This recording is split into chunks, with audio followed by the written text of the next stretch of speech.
Hola, ¿qué tal? Bienvenidos aquí a nuestra conclusión de nuestro módulo Biblia para Todos en el libro de los Hechos. En esta ocasión voy a compartir la primera parte de las conclusiones después de haber hecho nuestro estudio durante este tiempo del libro de los Hechos, y les hemos comentado que quizás a algunos les haya sorprendido que hayamos realizado este estudio y lectura del libro de los Hechos en el Nuevo Testamento. Y la verdad es que fue desde luego deliberado de mi parte, porque desde el 2019 habíamos anunciado un relanzamiento de nuestra visión aquí en nuestra iglesia local, en nuestro ministerio, que como ahora saben le hemos llamado Nueva Iglesia Eleva, y se trata de un relanzamiento en este 2021 donde estamos eh, deseando cumplir el propósito de Dios como iglesia de Jesucristo en esta recta final del arrebatamiento de la iglesia. Así que esto es parte de un entendimiento que Dios nos ha dado acerca de la manera en que tenemos que trabajar en este tiempo en el ministerio y cómo vamos a cumplir nuestro llamado de hacer discípulos y capacitar a la iglesia para que la iglesia sea empoderada y cumpla su propósito de ser luz en este mundo y sal sobre la tierra. Así que por eso el libro de los Hechos nos ha dado la oportunidad de entender el diseño de Dios para la iglesia, porque al parecer cuando hablamos de la iglesia parece que se trata de un tema en el que pareciera que no hay criterios que considerar, o que las iglesias pueden ser organizadas al criterio del líder o del pastor o del ministerio, pero lo que deseamos es que tú seas fundamentado en base a estos principios y que podamos identificar el diseño de Dios para la iglesia a fin de que podamos cumplir nuestro llamado y nuestro propósito para predicar el poderoso evangelio de Jesucristo en este tiempo. Así que una figura de esto la encontramos en el caso de Moisés, cuando él fue llamado por Dios a recibir las tablas de la ley en el monte, y él recibió una visión del tabernáculo. El tabernáculo es una figura de la casa de Dios, representa a la iglesia también, representa el principio en el cual Dios vive y habita y se manifiesta en medio de su pueblo. El tabernáculo había sido diseñado de una manera muy específica y Moisés había recibido esa revelación del diseño del tabernáculo. Ningún aspecto del tabernáculo se dejó al criterio de Moisés. Todo lo que se comentó, todo lo que Dios le indicó que tenía que hacer Moisés, fue algo establecido por Dios. Aún se habla en el libro del Apocalipsis que Dios establecerá un tabernáculo, o que Dios hará que este tabernáculo se extienda por toda la eternidad. Habrá un tabernáculo entre Dios y los hombres, y se refiere a que en la nueva era que viene en el futuro, donde el Señor Jesucristo reinará por 1000 años, y después la creación de un nuevo planeta, cielos nuevos y tierra nueva, habla de cómo una nueva humanidad que ha recibido la naturaleza de Dios para vivir con Dios como una familia, como una casa, habitará con Dios por toda la eternidad en un tabernáculo.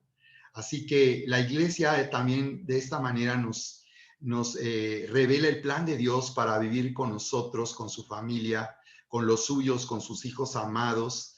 Dios revela su plan de la manera en que Él quiere manifestarse, y Él trae, por tanto, una estructura y una orden, de una orden de gobierno. Así que resulta muy evidente que Dios es un Dios de orden, y que Él, desde luego, que en las cosas que Él hace, siempre encontraremos un diseño y la manera en que Dios desea que las cosas se hagan. Por esas razones que en este relanzamiento estamos estableciendo nuevamente principios que nos permitan entender cómo servir a Dios aquí en nuestra iglesia, cómo trabajar en la iglesia. Y bien, pues yo puedo, por lo menos podemos en esta primera parte de conclusiones, considerar 6 aspectos relevantes de lo que estudiamos en el libro de los Hechos, en este módulo de Biblia para Todos. En primer lugar, el primer aspecto a considerar es el comienzo de una nueva era con la iglesia de Jesucristo, como lo vemos en el libro de los Hechos en los primeros capítulos, en el capítulo 1 y 2, donde se nos deja muy claro el propósito de Dios por el cual la iglesia es establecida en la tierra, no como una organización humana, sino como el lugar donde Dios se va a manifestar y a través del cual este mundo va a ser alcanzado para que haya salvación. Así que en primer lugar, vamos a considerar este aspecto, la venida del Espíritu Santo, que da comienzo a una nueva era con la iglesia, a fin de que el plan de Dios se cumpla para salvar a la humanidad y que la iglesia también terminará en el arrebatamiento cuando el Señor Jesucristo personalmente vendrá por la iglesia en el arrebatamiento y habrá terminado la iglesia su llamado y el propósito para el cual dio comienzo. Número dos, el segundo aspecto que podemos ver aquí en el libro de los Hechos, muy interesante a considerar, es cómo el Espíritu Santo, que parece ser invisible a lo largo del libro de los Hechos, algunos por eso dicen que debería de llamarse no el libro de los Hechos de los Apóstoles, en relación a lo que hicieron los apóstoles para cumplir el llamado y el plan de Dios para salvar a la humanidad, sino algunos han sugerido que el nombre del libro debería de ser Los Hechos del Espíritu Santo, porque aunque aparentemente el Espíritu Santo no es mencionado constantemente o eventualmente es mencionado, sin embargo es muy evidente que el Espíritu Santo está desde el comienzo de la iglesia, como Jesús lo declaró, está viniendo para guiar y operar con los apóstoles primeramente y después con toda la iglesia a fin de cumplir este plan de Dios de salvación. Así que veremos que entonces el Espíritu Santo es el actor más importante. Él está manifestando al Señor Jesucristo a través del Espíritu Santo, es manifestado el Señor Jesucristo, Él se hace presente. Y como lo podemos ver cuando Él aparece a Saulo, persiguiendo a la iglesia, Él aparece a Saulo. Y el Señor Jesús le dice, yo soy Jesús a quien tú persigues. Entonces vamos a ver que el Espíritu Santo es manifestado, viene y manifiesta al Señor Jesucristo a lo largo del libro de los Hechos, de esta manera el Señor Jesús es el Señor en su iglesia. Por eso lo vemos en el libro del Apocalipsis, en medio de los 7 candeleros, hablando de que Él está en el centro, ocupando el lugar más importante de influencia y de autoridad en las iglesias locales. El tercer lugar a destacar, o el tercer aspecto a destacar en estas conclusiones, es en los principios de la vida cristiana que podemos identificar a lo largo del libro de los Hechos y que también, se estarán comentando en las cartas del apóstol Pablo, porque podemos entender que después de que conocemos el comienzo de la iglesia en el libro de los Hechos, podemos entender de dónde provienen las cartas escritas por el apóstol Pablo y que forman parte del canon de la Biblia en el Nuevo Testamento. Así que veremos que los principios de la vida cristiana se establecen a lo largo de las cartas del apóstol Pablo, hablando de todos los aspectos de nuestra vida personal. Muchos piensan que en la iglesia no se debe de decirle a la gente cómo vivir la vida en Cristo. Y efectivamente vivimos en la gracia donde esperamos que cada persona conozca a Dios y por tanto tome decisiones para vivir en la voluntad de Dios y por tanto vivir agradando con su vida a Dios. Pero esto no es evidente, esto no es obvio. Lo que es obvio es que muchos cristianos viven ignorando y viven cerrando los ojos a lo que Dios dice en la forma en que tienen que vivir. Tú te vas a encontrar en las cartas del apóstol Pablo mandamientos todo el tiempo para la vida cristiana. Así que cuando hablamos de la gracia no queremos decir que se viva, cada quien puede vivir como quiera. De lo que hemos venido hablando es que en la iglesia nosotros no vamos a ejercer una autoridad para obligar a las personas a obedecer a Dios. Nosotros no vamos a obligar a los creyentes a obedecer a Dios, pero más bien tenemos la expectativa de que sean discípulos que conocen la voluntad de Dios y que están viviendo en los mandamientos y las instrucciones establecidas a través de las cartas del apóstol Pablo en el Nuevo Testamento.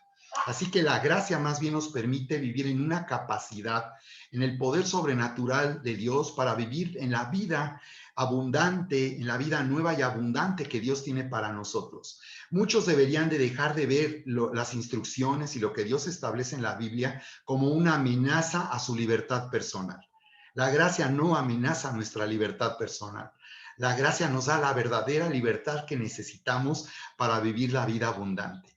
Así que por eso en el libro de los Hechos podemos comentar acerca de los principios de la vida cristiana, que podemos ver cómo la iglesia en el comienzo se destaca y resulta que es una iglesia contracultural, una iglesia que va en contra de la cultura, porque la iglesia en su comienzo vive en un mundo corrompido, en una tremenda maldad, porque el imperio romano está gobernando sobre el mundo conocido de aquel tiempo antiguo, y el imperio romano está corrompido, el imperio romano promueve una cultura de inmoralidad sexual, promueve una cultura de idolatría, y entonces por esas razones que la iglesia se destaca, porque la iglesia no vive como todo el mundo a su alrededor vive.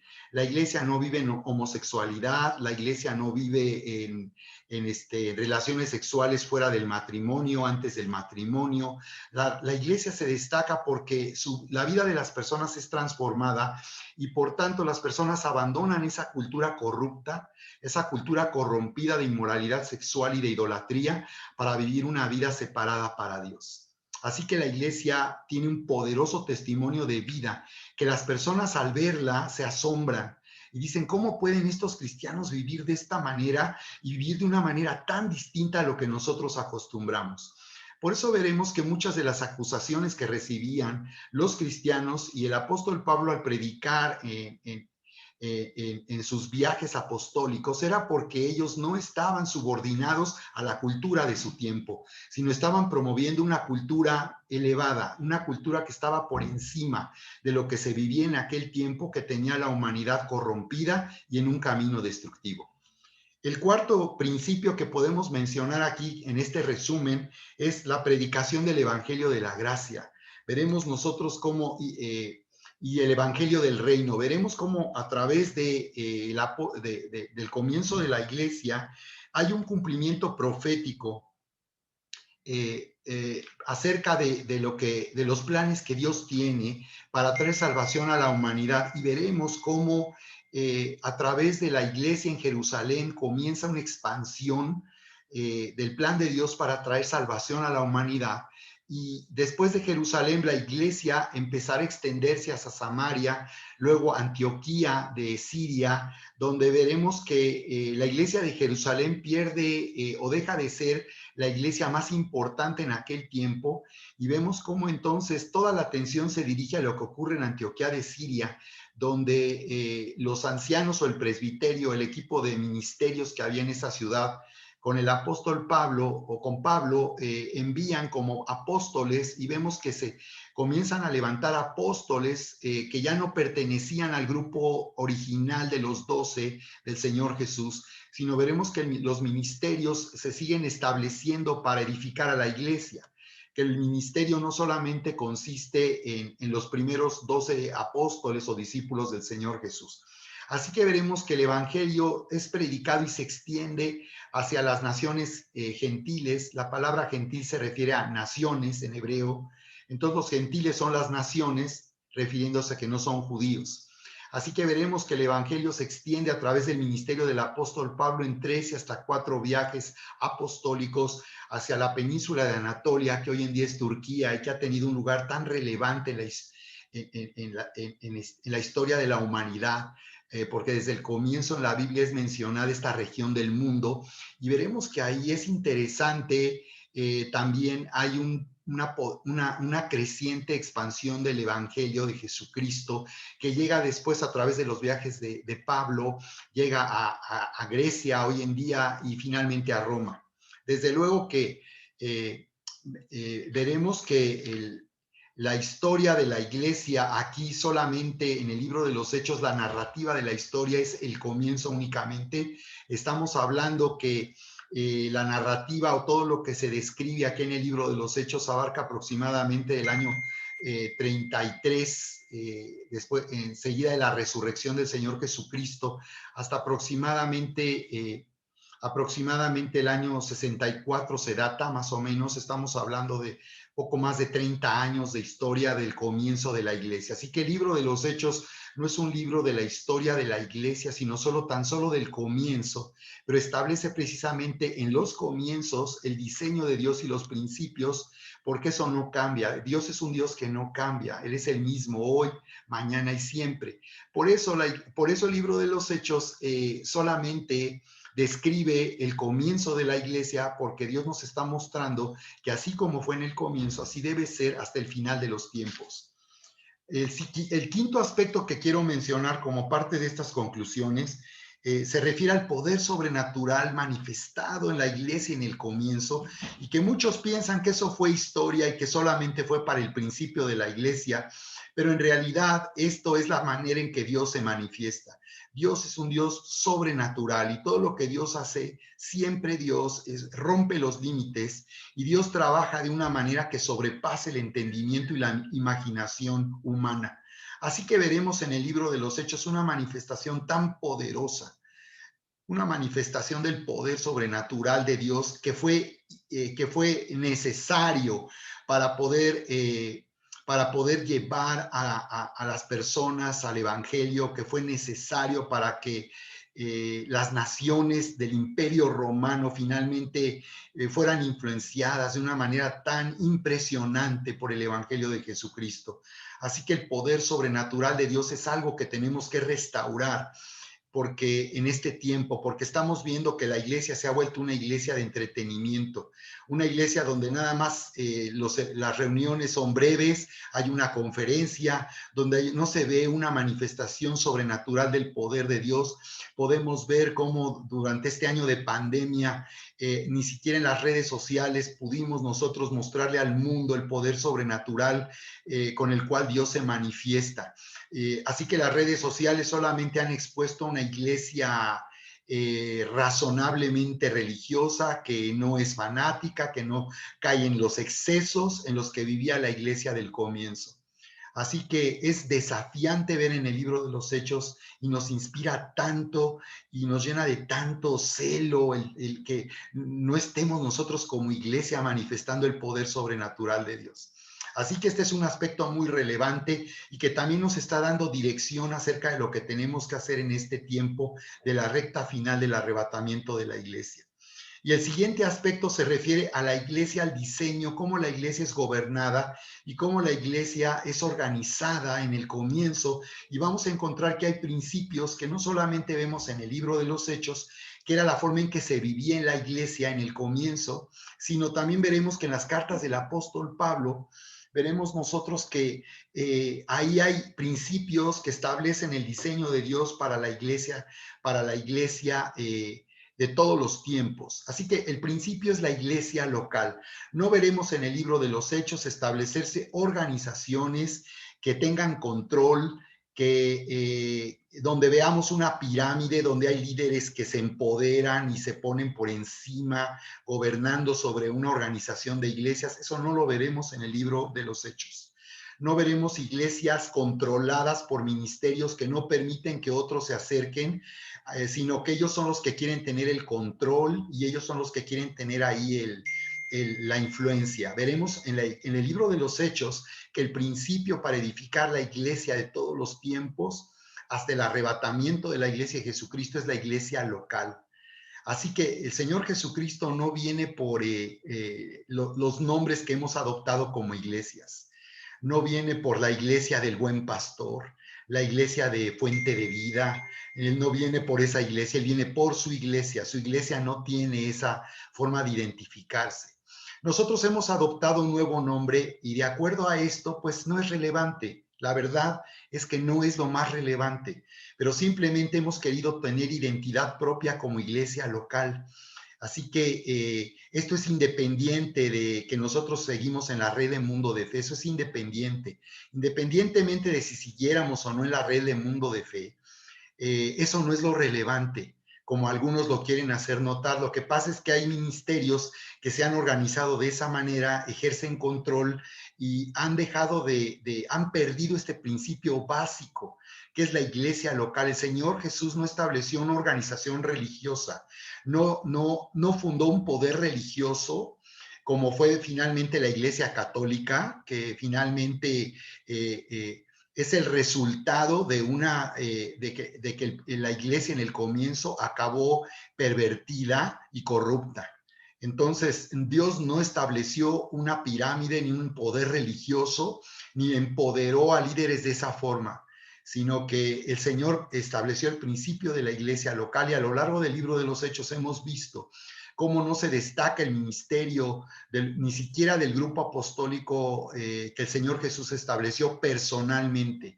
Veremos que no fue Pedro el primer papa, ni fue el apóstol, ni el líder más importante de la iglesia en Jerusalén. El apóstol Pedro tuvo un ministerio relevante, desde luego que fue un líder eminente, pero no fue el principal líder ni el más importante. Incluso se menciona que había 3 columnas en la iglesia de Jerusalén, ni siquiera era una sola persona. Y lo mismo con el apóstol Pablo. Él escribirá en la carta a los Corintios que él nunca se promovió a sí mismo para hacer las iglesias del apóstol Pablo, y aquí no pueden entrar nadie que venga de las iglesias del apóstol Pedro ni del apóstol Juan. Veremos que eso es totalmente diferente a lo que vivimos en la iglesia de este tiempo. Así que este es un aspecto muy importante, la iglesia local, y cómo Dios ha establecido el gobierno de la iglesia para este tiempo. Así que por esa razón, yo voy a continuar en la siguiente parte haciendo comentarios acerca de estos aspectos relevantes del libro de los Hechos como conclusiones que nos va a dar un entendimiento de nuestra visión de relanzamiento 2021 para nuestra nueva iglesia Eleva. Y bien, para ir comentando aquí, para continuar entonces con esta parte de conclusiones, quiero finalmente aquí compartir aquí con ustedes, aquí en pantalla,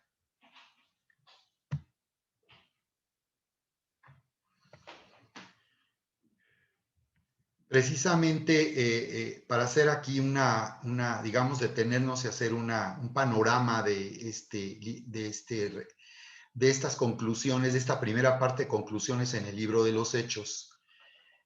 Veremos aquí en este esquema el mundo en el tiempo en que el apóstol Pablo estuvo en el comienzo de la iglesia y después el ministerio del apóstol Pablo, donde las cartas del apóstol Pablo que pertenecen al Nuevo Testamento. Entonces aquí podemos ver el orden que algunos comentaristas, hay distintos puntos de vista del año en que el apóstol Pablo escribió sus cartas, pero estamos hablando de que el apóstol Pablo se convirtió alrededor en el año 33, 34 de esta era después de Cristo, poco después de que el Señor Jesucristo resucitó, recuerdan, ahí en el capítulo 9 del libro de los Hechos. Estamos hablando de que estas cartas o el ministerio del apóstol Pablo abarcaba alrededor del año, los viajes del apóstol Pablo alrededor del año 48 al año 64 después de Cristo, que él finalmente murió en Roma decapitado, como cuenta la tradición. Y entonces estamos observando aquí cómo la primera carta que escribió el apóstol Pablo fue Gálatas. Desde Antioquía de Siria le escribió a los Gálatas después de su primer viaje misionero. Y como comentamos, Galacia era toda esta región que pertenece ya a Turquía. Así que cuando escuchamos mencionar la carta a los Gálatas o referirse a los Gálatas, no se refiere a un país en particular, sino se refiere a toda una región que abarcaba esta parte de la península de Anatolia, que es un punto estratégico hasta hoy en día que conecta el oriente con el occidente. Después veremos que aquí veremos cómo las cartas del apóstol Pablo se van escribiendo. Él escribiría en sus siguientes viajes misioneros desde Éfeso la carta a los Corintios, la primera carta a los Corintios, como podemos ver, desde Macedonia, que hoy es Grecia, hoy en día escribiría las cartas la segunda a los Corintios, la primera de Timoteo. Se tiene dudas si desde aquí escribió la carta a Tito. Algunos comentaristas, serían las últimas cartas que el apóstol Pablo escribió al final de sus viajes apostólicos. Desde Roma, en las prisiones del apóstol Pablo, podemos ver que él escribió en la cárcel, estando en Roma, muchas de sus cartas que forman parte hoy del Nuevo Testamento, como es la carta a los Efesios, a los Colosenses, Filemón, Filipenses, Hebreos y segunda de Timoteo. Y desde Corinto, Pablo habrá escrito las cartas de primera de Tesalonicenses, segunda de Tesalonicenses y los romanos, la carta a los romanos, que será el tema del siguiente módulo de Biblia para todos, porque a través del libro de Romanos nosotros veremos el plan de Dios para la vida cristiana, entenderemos los principios para vivir una relación personal con Dios y en qué consiste el maravilloso plan para vivir la nueva vida en Cristo. Así que aquí podemos ver en este mapa la región de los viajes del apóstol Pablo. Aquí tenemos el señalamiento del primer viaje misionero partiendo de aquí de Antioquía de Siria. Pero les recuerdo que aquí en esta península de Anatolia, también conocido como Turquía, están ubicadas las 7 iglesias del Apocalipsis, a las cuales se entregan mensajes y se es revelado en el libro del Apocalipsis. Aquí vemos entonces, aquí en este recuadro, cómo es la región precisamente de las iglesias a las que se escribe en el libro del Apocalipsis. Y aquí en esta parte veremos que está la isla de Patmos, que es donde el apóstol Juan recibió esta revelación y desde aquí escribirá estos mensajes a las 7 iglesias del Apocalipsis. ¿Verdad? Aquí en este mapa podemos ver es interesante porque aún el orden en que se escribe el mensaje, el Señor Jesucristo envió un mensaje a las iglesias, como le llamamos del Apocalipsis, pues lleva una ruta, ¿verdad? Y nos habla también de la historia de la iglesia de todos los tiempos, comenzando por la iglesia en Éfeso. El siguiente mensaje es para la iglesia en Esmirna, luego la iglesia en Pérgamo, luego Tiatira, luego Sardis, Filadelfia y finalmente la iglesia de la Odisea, que representa la iglesia del último tiempo, precisamente la iglesia del último tiempo. Muy bien. Bien, y finalmente quiero compartir con ustedes esta carta. Yo escribí y que la mayoría de ustedes no sabe o no conoció en su momento. Este fue un escrito que yo hice para fundamentar nuestra separación del ministerio de CCM. Nosotros estuvimos por casi 20 años en el ministerio de CCM. Llegamos a Querétaro bajo el respaldo del ministerio del apóstol Isidro Galindo. Y la verdad, haber estado durante todos esos años con el apóstol Isidro Galindo fue una increíble bendición para nosotros. La verdad es que fue para nosotros como pastores, en nuestro llamado fue haber estado ahí con Isidro, haber sido discipulados, inspirados por el ministerio de Isidro y capacitados, llevó nuestro ministerio a un nivel, y ese es el fundamento sobre el cual nosotros hemos venido trabajando y sobre el cual tenemos un entendimiento de la gracia y el poder de Dios. La verdad es que son principios que yo había entendido desde el principio de la vida cristiana, pero aquí fue donde yo fui confirmado en el entendimiento que yo había recibido sobre la gracia y la unción, el poder sobrenatural de Dios. Pero el pastor Isidro partió con el Señor de una manera sorpresiva.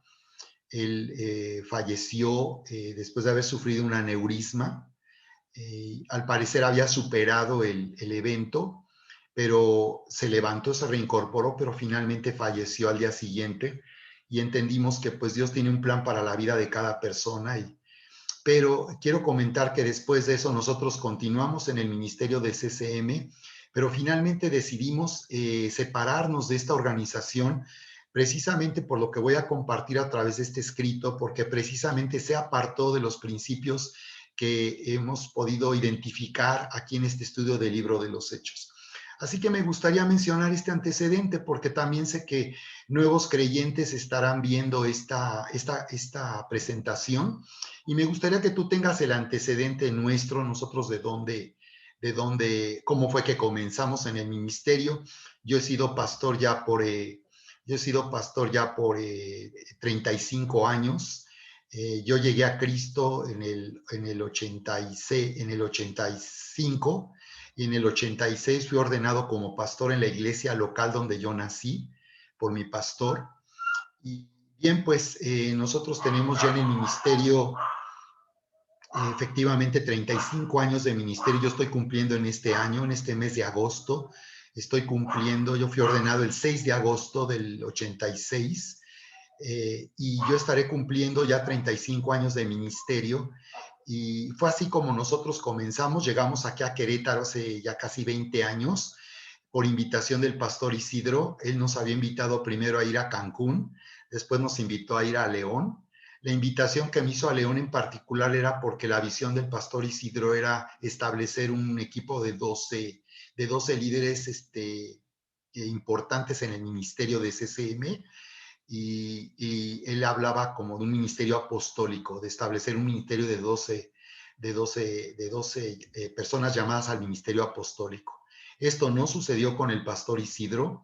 Sin embargo, la invitación que me hizo a León era porque él consideraba que León era estratégico y él me invitaba a ir a León como para que yo formara parte de ese equipo de 12, que en algún momento dado sería establecido como un equipo apostólico en CCM. La verdad así fue. Entonces, yo no acepté esa invitación porque estábamos en Ciudad de México y la verdad es que yo entendía que mi llamado era cumplirlo en Ciudad de México, porque para mí la importancia que tiene Ciudad de México, una de las ciudades o la ciudad más grande del mundo, era para mí estratégico. Y entonces yo no quería salir de la Ciudad de México, yo quería cumplir ahí nuestro llamado, pero finalmente el Señor me habló de una manera muy especial y llegamos aquí a Querétaro para reiniciar CCM porque el pastor anterior también se había abandonado CCM. Por cierto, el pastor anterior, somos grandes amigos ahora, pero en ese tiempo no fue así. Así que nosotros llegamos, reabrimos CCM con 3 familias y como he comentado, pues aquí no teníamos realmente ni mayor respaldo.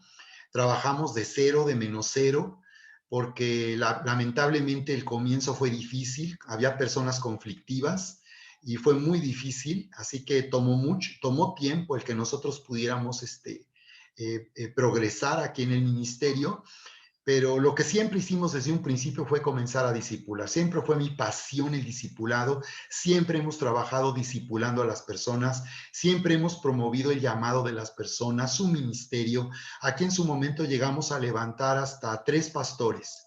3 pastores que pues nos abandonaron, renunciaron, pero nosotros hemos cumplido nuestro llamado de establecer líderes, de establecer pastores.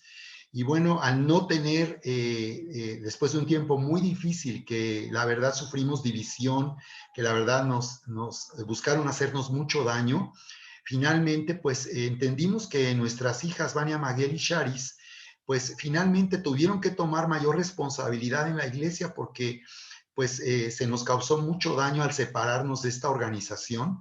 Y la verdad es que mis hijas tuvieron que tomar un llamado de liderazgo. Ellas siempre habían estado ahí, pues colaborando. Desde luego, ellas siempre han trabajado a nuestro lado desde niñas, desde jovencitas.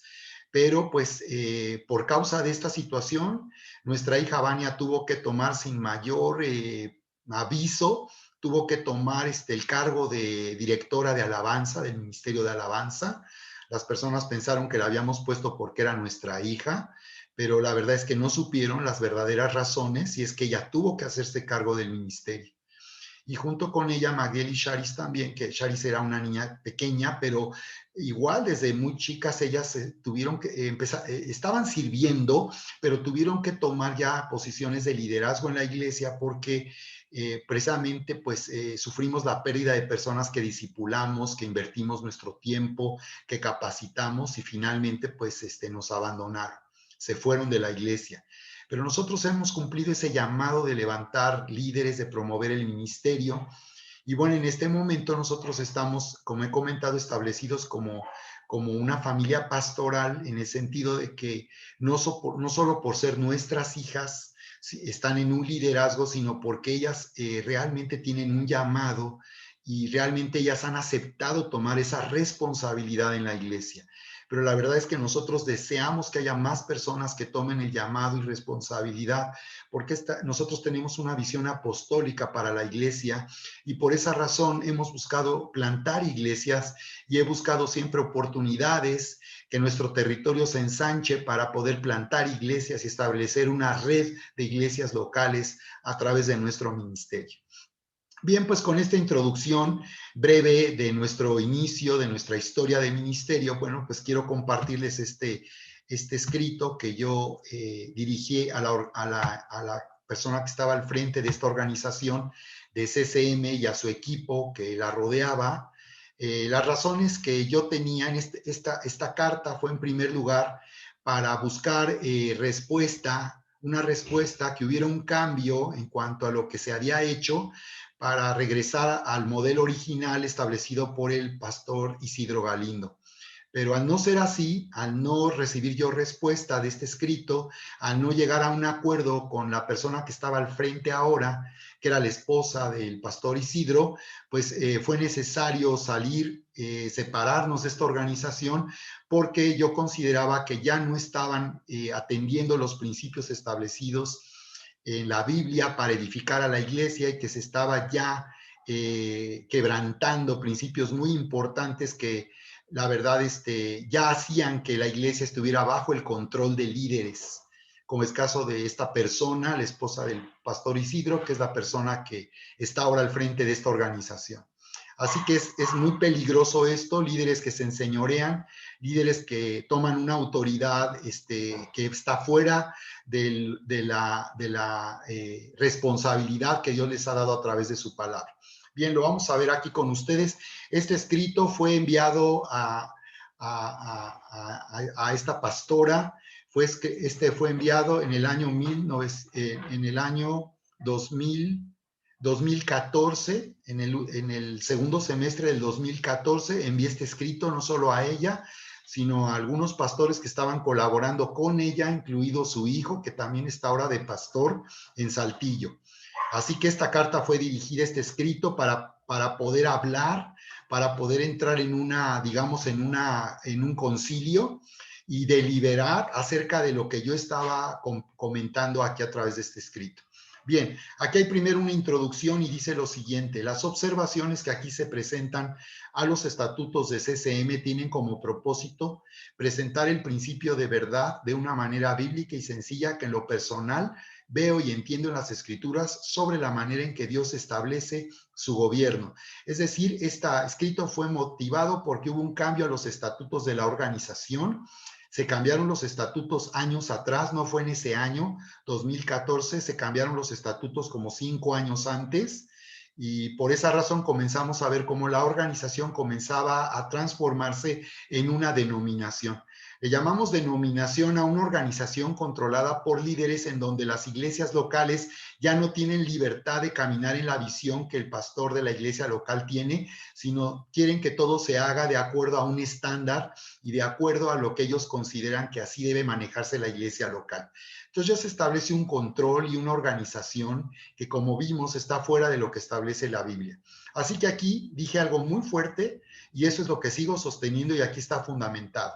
Dice que las observaciones que yo estaba presentando a los estatutos de CCM tienen como propósito, y este es el propósito de este escrito, presentar el principio de verdad de una manera sencilla y básica, el principio de verdad acerca de lo que yo veo y entiendo en las escrituras sobre la manera en que Dios establece su gobierno para reinar en su iglesia a través de los 5 ministerios que constituye como resultado de la muerte, resurrección y ascensión del Señor Jesús. Así que, como hemos comentado, y ese es el principio en el que yo me muevo, nadie tiene más autoridad que lo que la Biblia dice. Yo no tengo más autoridad que lo que la Biblia dice. Mi autoridad está sostenida cuando yo estoy exponiendo los principios y la verdad establecida en la Biblia. Si yo me salgo de esos principios, mi autoridad no está operando de acuerdo a lo que Dios ha establecido. Y lo mismo aplico para para todos los ministerios y para todos los pastores, así sean apóstoles, profetas, quien sea, nadie puede poner su autoridad por encima de la Biblia. Y aquí yo lo que estoy estableciendo es ir a la Biblia y establecer los principios que están en la Biblia acerca del gobierno y la organización de la iglesia local. Bien, entonces establezco en esta introducción dos aspectos a considerar en este escrito. El primero es que vamos a hablar del tema doctrinal y el segundo acerca de que no había un antecedente doctrinal en esta organización CCM. Es un tema doctrinal. El tema de los estatutos, desde luego, era un requisito en estos años para obtener un registro legal como iglesia. Pero esto va más allá. El tema que estamos tratando es un tema doctrinal, no es un principio de un reglamento. El problema no es un reglamento, un estatuto, sino que ahí hay contemplados principios que no están atendiendo a lo establecido en la Biblia para la iglesia. Dice, va más allá del cumplimiento de la ley civil para una organización. Claro que hay que cumplir con la ley, pero no se trata de que, porque vamos a cumplir con la ley, vamos a nosotros a romper lo que la Biblia establece. Es un tema doctrinal y no solamente legal. La ley nos da el derecho de organizarnos como mejor nos convenga como asociación religiosa, porque en México ya existe ahora un derecho legal para las iglesias. Por muchos años las iglesias estuvimos en la ilegalidad. En el año 1984, el gobierno de Salinas de Gortari aprobó una ley para asociaciones religiosas que ahora sí otorgaba derechos a las iglesias que quisieran solicitar su registro ante gobernación. Entonces, en este caso, estos estatutos tenían que ver con ese registro que esta organización tiene ante las autoridades. Bien. Dice, pero la manera en que lo hagamos, así que la ley nos da el derecho a organizarnos como mejor nos convenga. O sea, la ley no nos dice cómo organizarnos. Nosotros como iglesia local podemos organizarnos como nosotros así lo consideremos conveniente. Las autoridades no intervienen en estos aspectos. Lo único que piden es un estatuto que norme o reglamente el funcionamiento de cada iglesia. Nosotros, en ese sentido, a eso yo me estoy refiriendo.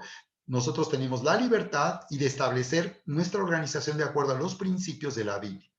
Dice, y al atender a las necesidades de la organización, es necesario mantenerse dentro de lo que dicta la Escritura sobre el gobierno de la iglesia. Entonces, el estatuto no daba lugar a establecer una organización fuera de lo que la Biblia establece. 2, no hay antecedente doctrinal. En el ministerio de CCM no hay ningún antecedente de instrucción sobre este tema. Fue algo que yo les planteé en esa reunión que tuve con la pastora y su grupo. Les dije, nunca se había hablado de estos temas, pero yo sí tengo un entendimiento acerca y es lo que estoy exponiendo en este escrito. No oímos de esto en las conferencias de tabernáculos, nunca se habló de estos temas, de cómo organizar la iglesia, cuáles son los principios de la iglesia local, ni en las reuniones regionales con el pastor Isidro. Al solicitarle cobertura a Isidro, identifiqué la práctica apostólica en su ministerio, aunque él nunca se presentó como un apóstol ni tomó el título. En lo personal, cuando lo conocí para pedir su cobertura, nunca me dijo que él era un apóstol, pero ya sabía que lo era y me inspiró su trabajo y su carácter, pero no nos enseñó sobre este tema, y así fue. Nunca enseñaron sobre este tema. Así que aquí se trataba de ver lo que dice la Biblia, ¿no? Pero el punto es que nunca habíamos hablado de estos temas en el ministerio de CCM. Así que yo ahora, en esta ocasión, lo estaba yo exponiendo. En mi caso personal es un tema en el que Dios me dio entendimiento desde mi comienzo en la vida cristiana. Y ya como un joven pastor participé en una conferencia sobre iglesia local y apóstoles en 1988, cuando comenzaba alrededor del mundo una restauración del ministerio apostólico. Incluso conocí ministerios de los Estados Unidos que comenzaron a llegar a México con esta visión de levantar apóstoles a fines de los 80s. Así que qué interesante, ¿no? Que en todo el mundo, en la década de los 80s, apenas comenzó a ser restaurado el ministerio de los apóstoles, porque no eran reconocidos en las iglesias el ministerio del apóstol. Alguien que decía que era un apóstol era considerado pues alguien que era falso, alguien que estaba excediéndose, pero no, en los 80 el Espíritu Santo hizo un movimiento de restauración de los apóstoles, como lo venía haciendo también con los profetas, porque tampoco se reconoció por mucho tiempo en la iglesia el ministerio de los profetas. Es muy reciente. Los profetas empezaron a ser reconocidos ahí en la década anterior, en los 70. Bien, punto 3, una consideración personal. Al hacer las siguientes observaciones, estoy tomando en cuenta mi propio llamado en lo personal como apóstol.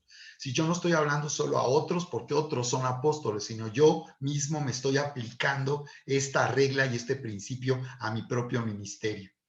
Fui llamado al ministerio en agosto del 86, tengo casi 30 años, en aquel tiempo eran 30 en el ministerio de CCM y vamos para 20 años en CCM y por ello Dios me dio la oportunidad de conocer a ministerios de gran influencia en México, incluido Isidro Galindo. Quiero comentar que recibí este llamado del Espíritu Santo desde mi comienzo en la vida cristiana.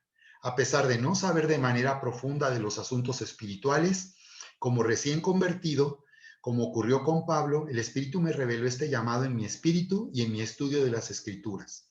Consulté de inmediato con mi pastor. En la iglesia donde llegué a Cristo. Además de ello, se unió la iglesia donde yo nací a otra iglesia, donde fue levantado y reconocido uno de estos pastores principales como apóstol. O sea, yo ya tenía esa experiencia de haber tenido a alguien que sí decía y era un apóstol. Cuando yo llegué a CCM, yo ya lo había vivido. Es un antecedente importante para mí porque esta historia forma parte de mi entrenamiento y formación como siervo.